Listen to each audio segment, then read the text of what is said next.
Welcome to Shitcoin TV, everyone. We've been on a little bit of a hiatus from the live interviews, but we're back with a special guest today. We are joined by the guy you've probably seen talking about Dash all over the place. We are here with Joel Valenzuela. I'm getting that right on it, Joel? Yes, you are. You've been practiced well. I have. I definitely did a little bit of research before just to make sure I got it right. Yeah, so I guess to kick this one off, Joel, it'd be great to just get a bit of an intro to yourself and just talk to us about how you got involved with Dash and give us the backstory. Yes, well, it's a little bit of a long story, but hey, that's what we're here for, and I'm used to telling it. So I've been a lifelong freedom lover / advocate as long as I could form those thoughts. And as soon as I got into education, I started to look into economics and the history of money and things like that, and thinking about precious metals. And at some point, I kind of woke up hey, we have not real money right now. Most of the world is made up on money that people never accepted en masse. People accepted precious metals and then precious metal certificates, and then that got phased away. And of course, also in my relatively short life, it's been long enough to see prices going up over time as the purchasing power of a dollar. And of course, my parents live in Mexico, and the purchasing power of a peso has gone exponentially down. And so I always saw that as a critical issue of freedom of, well, you always talk about, hey, let's keep more of our income. Let's try to have lower taxes and regulations. But if someone can just take 90% of your money over 100-year span or less, depending on the nation, just by making more of this stuff that you're compelled to use, that's like a huge issue. And it's like, if they control the money, the first most important thing is if someone else controls right over your physical integrity, as in your safety. If someone can use force against you, that's the biggest way they can coerce you into silence. But the second one is your money.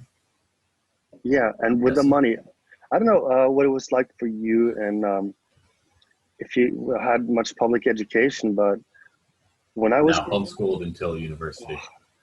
Oh, you lucky bastard! Because I went to public school in a socialist country, like very communist leaning Norway, and when we had any sort of class that discussed money or economics, and inflation was just described as like sort of like a force of nature, sometimes it rains, and inflation, like that was kind of the natural state of things. It's just so weird, isn't it? This is a huge scam. Yes, of course. It is kind of funny to have that kind of enforced in that way, but I always keep on my desk a reminder right here. This is a silver round End the Fed from the Ron Paul 2008 campaign. And of course, side by side with some Venezuelan bolivars, because that's always a very good contrast there. Become an early adopter.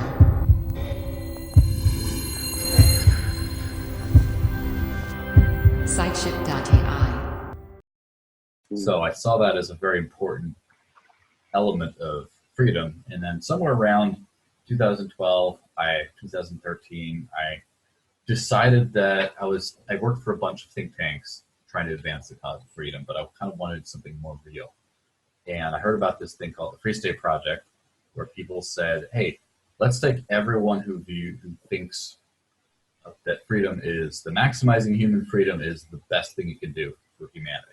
And let's just put them all in one place, just see what happens, see what they can get done. We talk about, wouldn't it be great if we lived in a free society? But hey, well, let's test it on a micro scale. Let's run the thing on testnet before we deploy it on a global mainnet, right? We'll just kind of do that. So I decided, well, I'm going to just take everything I own, put it in the back of my car, just drive out to New Hampshire and just live there.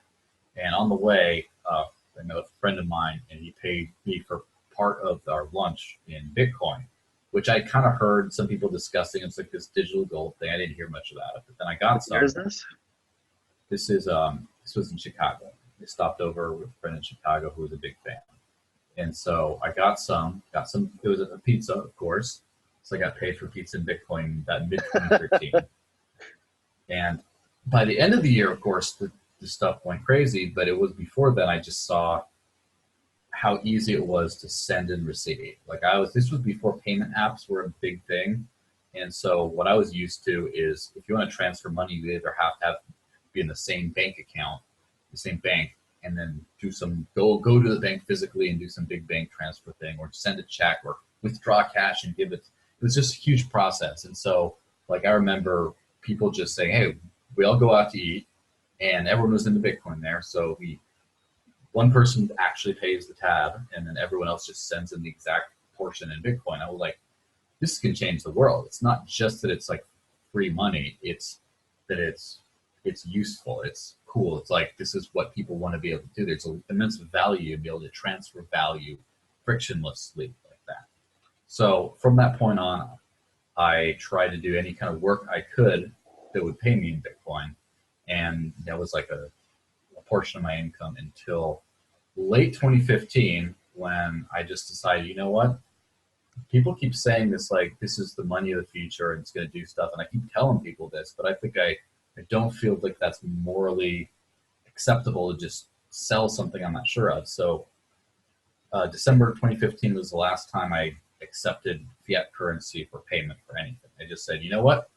Only crypto. That's all I'm going to take. And I got a job writing for Cointelegraph, and then got some other odd jobs and stuff. And then since then, and early 2016, I closed my bank account completely and just said, I'm going to live only off of crypto. Let's just see if this thing works. It was fun. It was great until the block size problem started to pile up.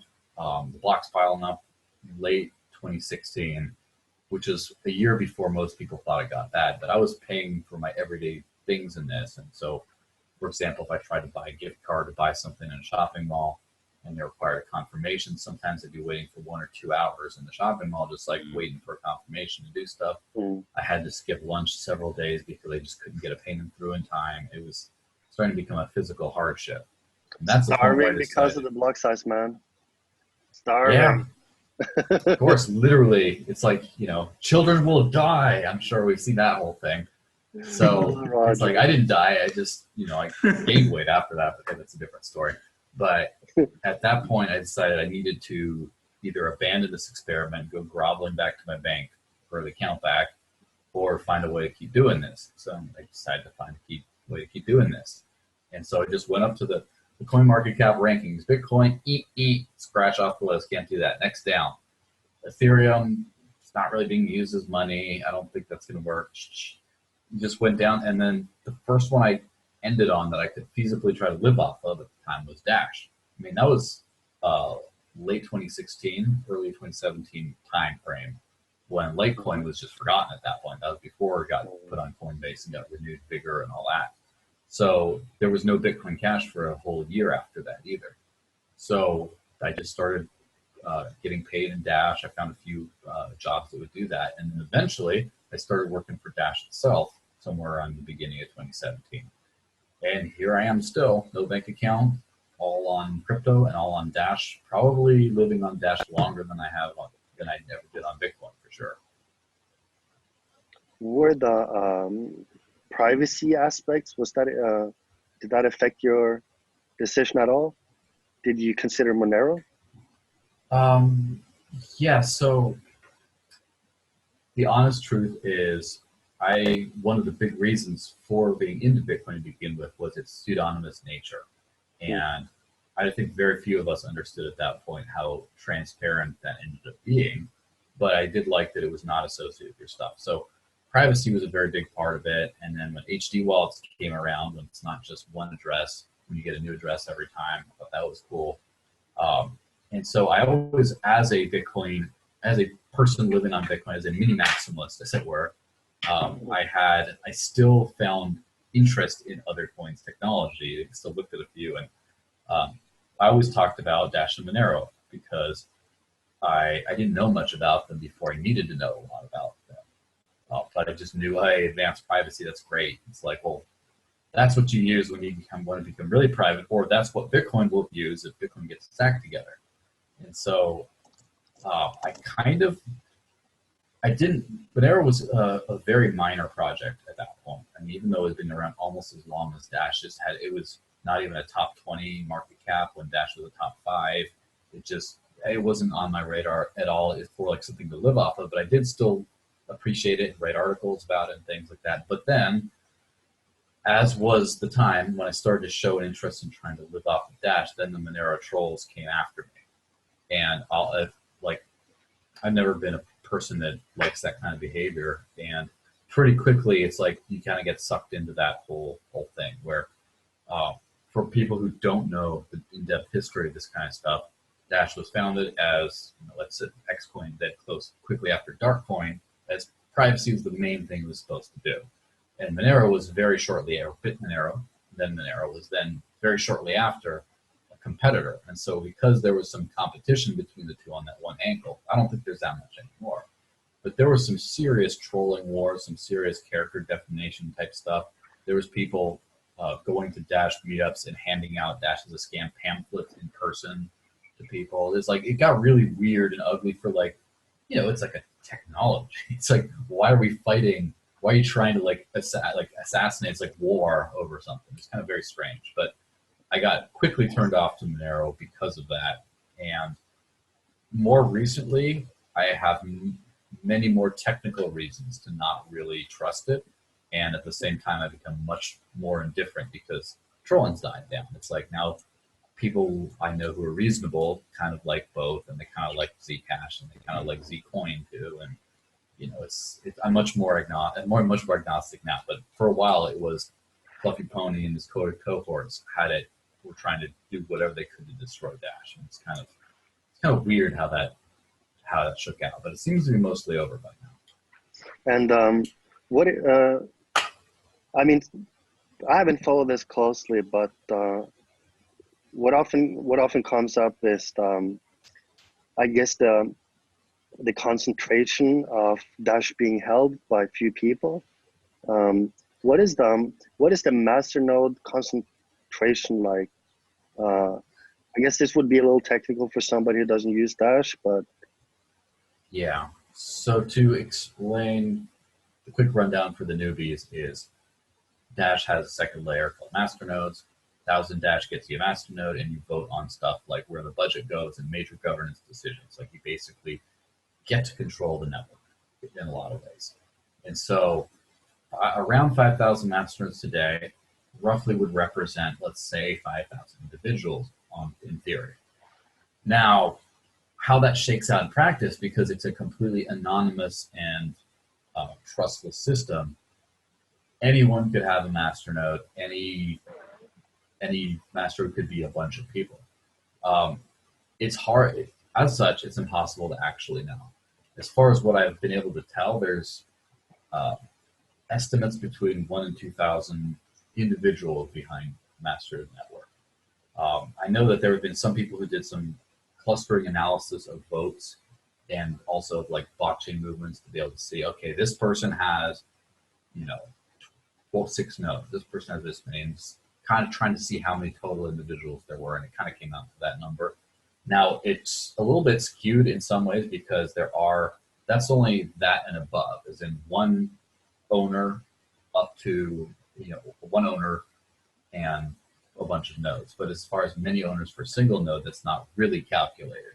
I do know quite a few people off the top of my head who have joint kind of situations where, say, 3 to 5 of them who are all friends and trust each other, will kind of elect someone to run a lot of things, and then they'll sign up a legal agreement and they'll join and run a node. I know this, a whole company in Cork, Ireland used to run a Masternode. And CrowdNode is a pooled Masternode service that also allows their users to vote. And last I checked, they had 26 Masternodes and about 550 depositors. So that it does not show in these clustering analyses because, but because they self-reported those, there could be, there's probably thousands of people. Now, how well distributed that is, from just seeing whale activities, I've noticed over the years, because I was part of a funded Dash proposal, I believe, like January 2017, and that's been constant through to today. So I've kind of watched the voting patterns, and the largest whale I've seen in the last couple of years has been like 88 nodes or something like that. 88. So, yes. That's what's the price of Dash today? 95. You can round it up to 100. So 88 would be. Okay, it's 100 grand per Masternode times 100. Okay. Yeah. It's not too bad. So. Yeah, so I do know that there was supposedly from what everyone knows back in the day, of course it's hard to verify this exactly, but Richard Otto was a fellow who self-identified as a giant Masternode whale back in like 2016. And he had, I think, 420 or so at that time.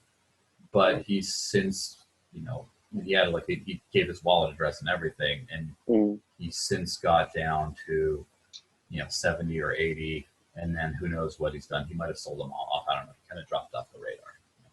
I mean, it's better than Bitcoin, because Craig Wright has 500,000 Bitcoin, and that's very centralized. Yes. Now that's the thing is, does he actually, or no? Probably not. But the stranger things have happened. Let's just say. I don't know. Okay, Blake, let's go on. I was just gonna touch on that there. So you just mentioned like the Masternodes being layer 2 technology. So at kind of the core of Dash, I guess, is that it can be used as payments. At the base layer. What are your thoughts on kind of how Bitcoin, for example, has handled things with Lightning? I saw you tweeted about it recently, just mentioning Lightning. So I just love to get your take on that and if it's applicable to Dash. Yeah, I don't. First off, so as far as the technology itself and pursuing off-chain scaling, well, I'm not technically competent enough to know the ins and outs. There's, of course, any technology with all that work into it has to have some kind of use. So I'm not taking a dump on the technology and what it can be used for necessarily. However, I kind of reject the premise of a solution based on scaling within a completely arbitrary parameter, which is we cannot scale on chain. Not that it's physically impossible, not that when it does, there's some proven issues that we don't want to have. It was just we're not going to. So it's just like, how can you get across the ocean without using a boat or a plane? You just can't use those. Now what do you do? It's like, well, now you're starting to find ways of like an orbital launch module that then like paradrops on the other side, but it can't go over because technically in space, so it's not over the ocean. It's kind of it's just now you get to the areas where you have an ugly hack, which is what Lightning to my eyes seems to have been. A good friend of mine, Dr. Darren Taft, who was a Arizona State University researcher, he received the lightning torch during that whole thing, and he remembers he recalled his experience receiving the lightning torch and trying to spend it of all places in the Blockstream store, and he could not spend it on an item because the payment would not route. He had about like $10 worth, and he could not buy anything because the payment wouldn't route until he tried to buy an item that was like $4 worth, and it failed several times in a row. And then finally it went through and he received the item, but the funds never got subtracted from the wallet. And then he later donated all his Lightning funds, the whole $10 worth, away to someone else. And so it's like now you have like these duplicate funds flying around. And that seems to be a little bit kind of what I got into crypto to avoid, right? I thought immutable ledger. I thought this is like gold. It's scarce. It's precious. You can't mess with it, rather than just possible duplicate funds flying around. I'm sure as the technology tightens, it might get better, but it seems like, first off, it seems like Bitcoin fiat to me. It seems like, a series of IOUs. It seems like part of the allure was I could send anyone, anytime, anywhere, any amount of Bitcoin for almost no money. That has power, rather than I can send anyone within my routing channel, and if not, I have to have someone else specifically route it, and then it might cost more based on wherever it goes. And then they don't really have it yet. They have to like close out the channel, and they really have it. It seems like it's not something that would have excited me back in the day, to be honest. That's been my criticism of Lightning as well. And I mean, I operate Lightning nodes, even on Litecoin. Probably the only person who does that. Yes, we salute you for your sacrifice. Thank you. And yeah, because when I got into Bitcoin, the way you receive Bitcoin is you ran the program on your computer. You ran the Bitcoin client, which wasn't called Bitcoin Core, it was just called Bitcoin. And you installed it. It took a while to sync, I think like a day. But then you could immediately click on the tab called Receive. It would display this address that seemed very arbitrary, but like, hey. And then you could give it to someone and they send you Bitcoin, which you would see immediately in the transaction history, showing as unconfirmed and then eventually as confirmed. And that was the user experience.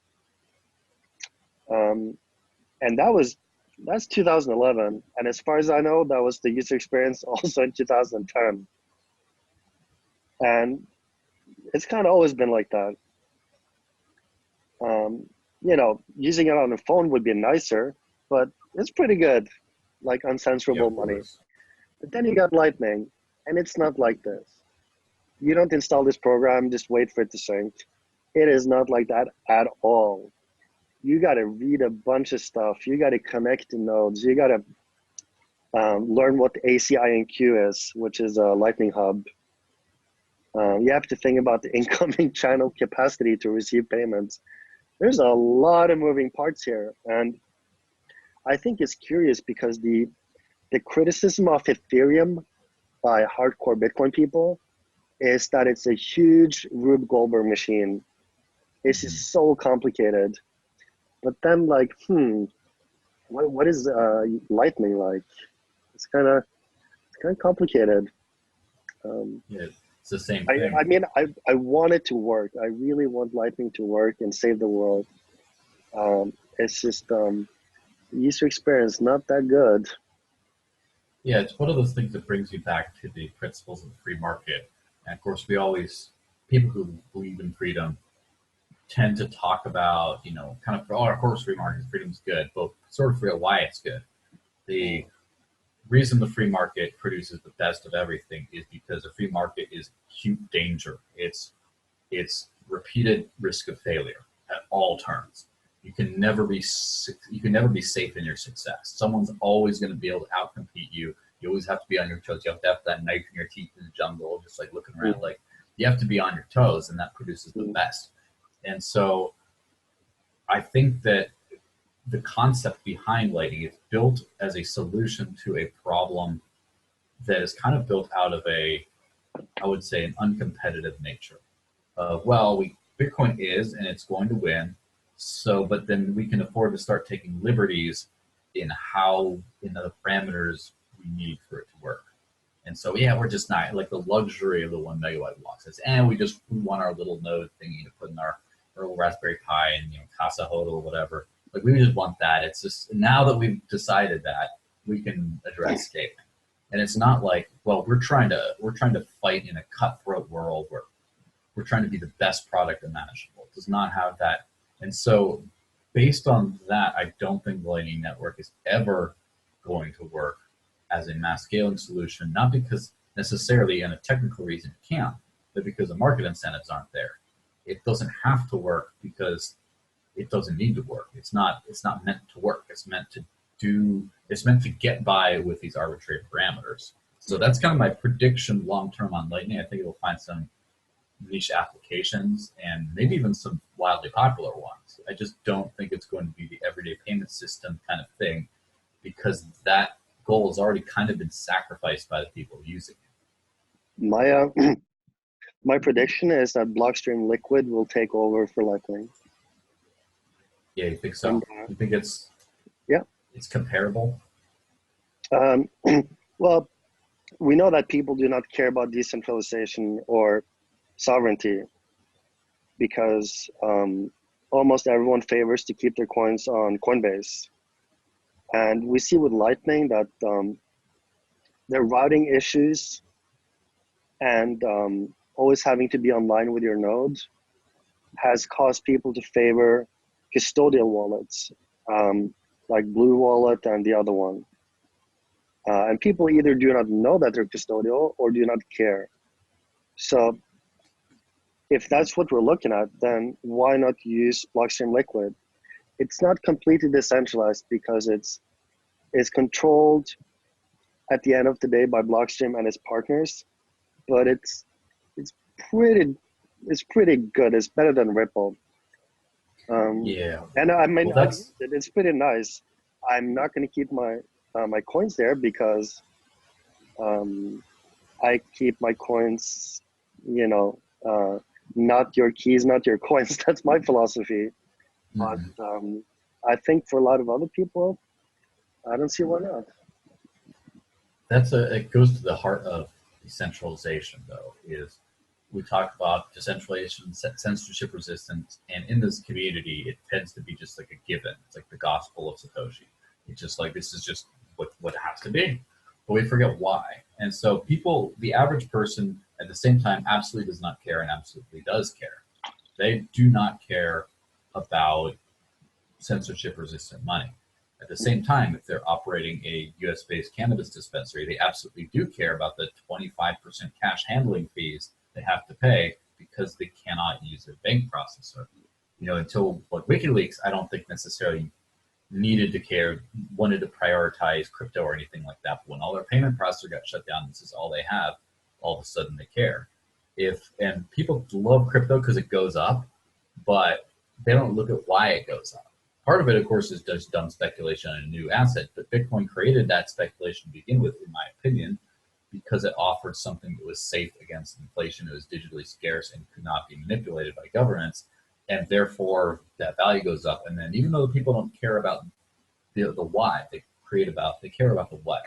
And so if people start being like, oh, you can't send Blockstream Liquid funds to a gambling site because, regulations, it's like, then they're going to use something that works on gambling sites. Like, they're going to not like that. Or if it's like, oh, well, taxes and fees according to this and this much that, it's like, okay, well, I'm not going to do that. I'm going to use something that works. Shift with side shift AI. Good luck. And I know you just touched on something there as well, Andreas, mentioning Coinbase. I wanted to bring this up, Joel, and just get your thoughts on this in relation to Dash. So, Coinbase Pro now with Dash available. I know it's been touted as 12 times faster deposits than Bitcoin. What's your take on the Coinbase listing? Yes. Well, first off, Coinbase is one of those OG companies. It's like one of the original crypto companies that people seem to remember. And I do remember in 2017 when their director of engineering successfully got his project on the platform, and it went up 1,000% over a few weeks. And all like in the good old days of like the shady stuff.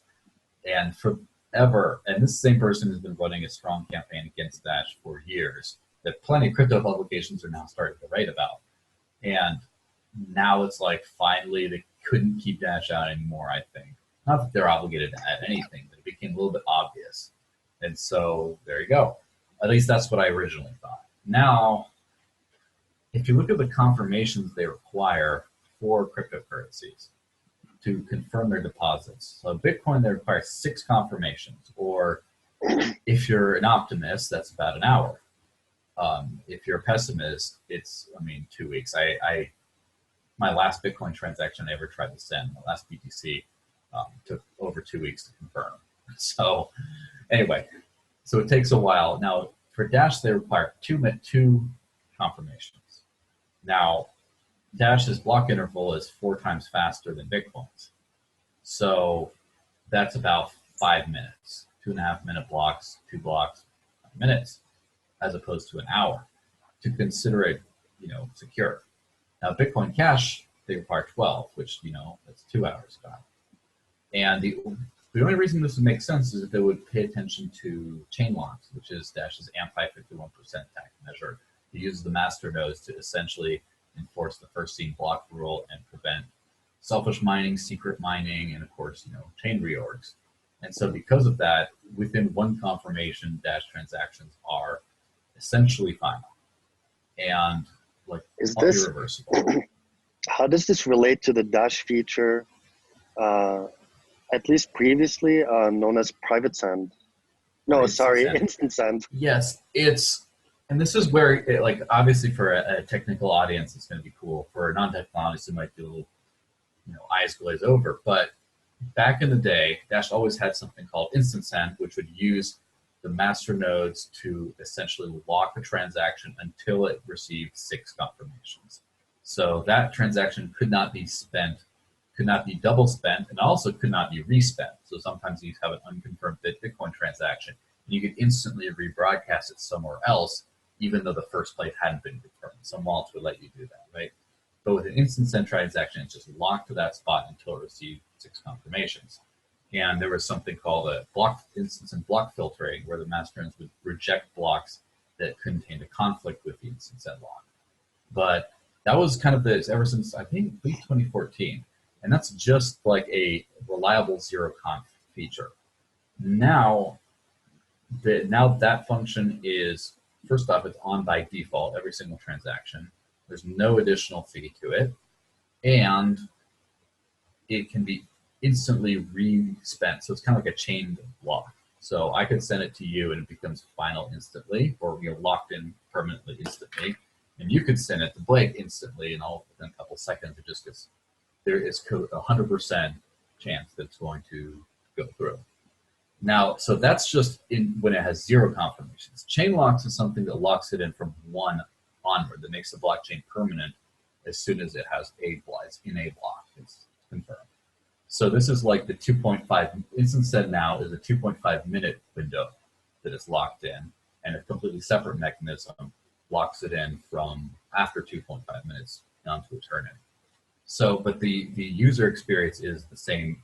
The user does not need to know that there's 2 different things securing their funds. It's just that it's secure instantly and permanently and can be resent instantly and permanently.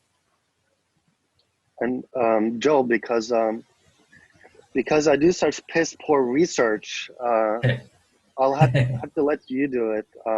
What are some of the criticisms of this way of sending money, and also of the masternodes, but not relating to concentration of ownership, but just in general?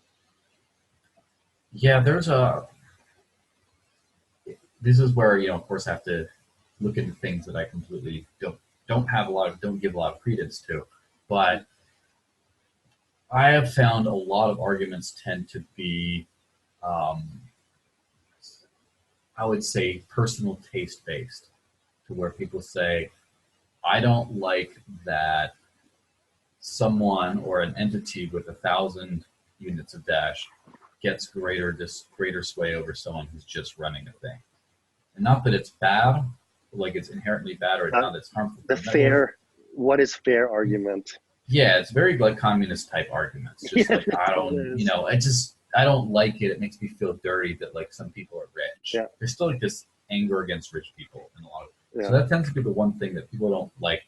The one thing that the valid part of that criticism, if I were, opine honestly, which I don't think I don't think it needs to be any way different, but is you exclude participation from people who might have smaller amounts. And so you should let one Dash be one vote, which if you use a trusted service, if you trust your funds with something like, for example, this service called CrowdNode, which I highly recommend if anyone is okay with letting go of their private keys, then you can deposit one Dash and you can vote proportional to that one Dash on proposals, and then they aggregate them and vote. And I've been a huge advocate of making a trustless version of that, where you can actually pool masternodes, like a sort of like a savings account in your wallet, and just vote fractionally without trusting anyone else. But that has not been implemented yet, and so that's like the one thing that I would say would be a better way of doing things. Now, as far as just criticism of the Masternode system, I don't like that because not everyone can have a Masternode, which not everyone can have a major mining pool either. But it's something else. But I mean, but anyone can mine. I can take this crappy laptop I have right now and start mining Bitcoin right now. It just wouldn't do anything, but I could try. So there's that. In Bitcoin, not everyone can be invited to meetings where the plans of Bitcoin are discussed. Yes, not everyone can be a magical crypto friend. Some people are just a magical crypto acquaintance or lower. But anyway, also some people get nostalgic about Nakamoto consensus purely of like it's just the miners and then the system is beautiful the way Satoshi made it, and that doesn't need to be changed in any way. And I agree on a certain level to where it's like a very robust foundation, stood the test of times. There's a lot of great. It doesn't mean that if you find it, in my opinion, objective improvement on just a miners only kind of minersonly.com, if you find an objective improvement over that, I think that you should find objective reasons to think that's not an improvement rather than just give subjective, well, that was so good before. Now, as far as the transaction locking and things like that, that goes to the same thing. I just like it. It's not Nakamoto consensus anymore. It's not. I don't like checkpoints because kind of what a chain lock is similar to what a checkpoint is, except it's implemented in a decentralized way, in that it locks in the chain. And it's like people don't like 51% tax, but they like that you can 51% tax. It's a little bit of a weird dichotomy to where they just want something bad to be able to happen, but they don't want it to actually happen. And it doesn't mean because it could happen, there's greater freedom or greater decentralization. It's like, that's not the argument. It gets into like that's kind of where the arguments go. They basically, Satoshi got everything right the first time, and not just everything right, but everything perfect till the end of time. And then I don't like people having more power than others, even if they're richer and can afford more infrastructure, whatever, even though that happens in mining pools, but whatever. And I guess kind of round this one off. I had one final question for you, Joel. Mm-hmm. In terms of what would you say to someone who's trying to weigh up whether they should use Dash, whether they should use Bitcoin Cash, or whatever it is? My argument always, and Dash is not the thing I advocate for. Dash is the thing that's the answer to what I advocate for. My personal answer to what I advocate for, which is financial freedom today, not tomorrow. And what I would just say is use it. Use whatever. Buy stuff with it. See if it works. If you want to like say, if you need to cash out in your bank account for whatever reason, if you're one of those people unlike me who has one, then send your crypto to Coinbase, send Bitcoin Cash, wait 24 confirmations, send Dash, wait 2 confirmations, or half a confirmation's times worth as far as Bitcoin Cash worth. All right, try that. Try it versus Litecoin. Try, sending instantly. So my go-to fast food, which I tend to cook most things at home, but my go-to fast food is Chipotle because Mexican burritos, why not? But also, it's one of the least revolting options you can just get. So what I can do in line, right, I can go queue up for Chipotle, order my burrito, and as I'm walking towards the cash register, buy a gift card off of Bitrefill with Dash for the exact amount of my burrito, scan it, and pay faster than a credit card. I could not do that with any other currency, including Bitcoin Cash, because they would wait for confirmations. And because of Instant Send, it has a practical ability that I don't even have to wait before I walk into the store. I could be ordering and then just do that. There's situations like that that really cause me to, kind of stay true to that sort of thing. And also, how many contentious hard forks has Dash had? None really, because there's the functioning governance system. I don't think it's a perfect governance system, but I think that it's the best on the market so far, unless that there's something else that's been equally battle tested. But I mean, if we think about it, just looking out from, and it's going to sound like I'm talking a lot of smack about Bitcoin Cash, which is not true. It's, if something happened to Dash, that's what I'd be using, honestly. It's like my number 2. It's like if Bitcoin Cash wins out, I'm happy. It's great. But that being said, there was the whole, the Craig Wrightening, as it were. There was that whole episode. There's still like people talking about, we don't, Avalanche pre-consensus, we don't want to use that. We do want to use that. Canonical ordering. There's, what about the rolling checkpoints? There's a lot of disputes that seem to be tearing, I'm not saying tearing being apart, but it seems to be a lot of drama. And there, of course, is occasional drama in the Dash community that tends to be just in this one part of like, what are we going to fund this month? Not so much, everything else, existential crises kind of thing. So I would, objectively evaluate it. And I don't know about anyone else, but I would feel very badly if I started to see something that was just wholeheartedly better out there, and I just stuck to my, now what you call it, shitcoin. I just think my shitcoin, when you can just flip it for something else and use something else like that, and I'm just like, nah, because I just don't want to be wrong. I don't want to think, I don't want some cost fallacy, right? I don't want to think that I've been working my whole life on this one thing. I mean, to be honest, it was hard for me to flip off of Bitcoin because I've been telling a lot of people about it. I've been living off of it. I've been telling, hey, guess what? I'm going to live off of this and the Fed, woohoo! And then it's like, now I'm just like embarrassed because now it doesn't work. I just don't want to admit it.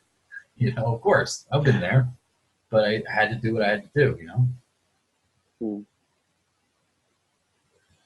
Definitely explains it. And in terms of how people can keep up with you, Joel, like where can we follow you and how do we keep up to date with what you're up to? Yeah, so if you're one of the people of Twitter, sorry, no Twitch yet. If you're one of the people of Twitter, follow me at the Desert Links. Desert is in dry place, Links is in kitty cat. I have been called the Desert Linux, but I will not answer that. So at the Desert Links, and dashnews.org is your number 1 source for Dash and cryptocurrency news. It helps to just follow that because people just do not know what's going on in the world of Dash for the most part, unless some certain bits leak out. You'd be surprised at just how much is going on. Just pay attention to that. And the final thing, if you go to discoverdash.com or the Android or soon to come iOS app, it's like a Yelp that shows where you can spend Dash around you. It just, whether or not you want to, it's just like, hey, I'm in a new city. Let me check where it is. Oh wow, I didn't even know this. Because especially since 1,000 merchants just got added to that last month. So yeah, there's 1,000 more merchants, I should say. So those were those 3 places. Follow me at the Desert Links, dashnews.org, discover-.com, and of course the mobile apps. And I just wanted to add that Dash was actually one of the first reviews on Shitcoin.com, and I think it might be the only positive, like very positive review I ever did. It was called something like surprisingly good or or something like that. Easy to use. Yeah, that was it. Absolutely. Yeah. We will that's our review. Yes, well, hopefully when Dash platform comes out, I think I had this testnet very soon, and we start getting blockchain usernames and stuff like that out. Hopefully, when all that is up and running, it'll be a good time to do an updated review on that, and I'll make sure to thoroughly test it before telling you about it because I don't want to be like, the Dash platform, the god that failed. It says it's easy to use, but it's harder than Monero. It's like, oh no. All right. Awesome. Well, thank you very much, Joel. I really appreciate your time, and great to have you on, and look forward to the next time. And thanks as well, Andreas, for joining us and kind of taking over this interview. No problem. Don't forget to stay dashy, y'all.